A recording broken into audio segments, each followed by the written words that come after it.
asalaamaaleykum wa rahmatullahi wa barakaatuhu mbokk yi noo ngi leen di nuyu di leen siyaara ñu fas yéene indi leen naafilek tey jii tey di guddik juróomeel ga ci weeru koor sëriñ Soxna Mbàkke wax na ne ku ci julli ñeenti rakka guddik juróomeel ga ci weeru koor ku ci julli ñeenti rakka nag ñaari sëlmal lay doon rakka bu ci ne nga jàng ca fatiha benn yoon alam nasrah ak qul huwallaahu ahad lu ci ne ñetti yoon fatiha benn yoon alam nasrah ak qul huwallaahu ahad lu ci ne ñetti yoon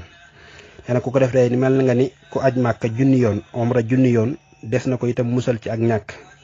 des na dolli wërsëgam te xaraf wu ci ne des na ca bind ñaari malaayka yuy far ay ñaawteefam di bind ay yiwam di ko yëkkatil ay daraja ba bis bay dellu si déwén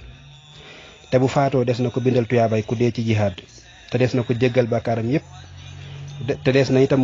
des na ko musal ci mititu dee te faaw dana am ngërëmul yàlla te bu faatoo des na ko ubbil ci bàmmeelam bunti àjjana mu di ca xewu ba keru bis penc kon loolu mooy ngëneelu jullik tey jii doon guddik juróomeel ga ci weeru koor war a doon ñeenti rakka bu ci ne fatiha benn yoon alam nasrah ak qul huwallaahu ahad lu ci ne ñetti yoon ñoo ngi ñaan yàlla suñu borom mu fayal nu sëriñ Sohaybu Mbàkke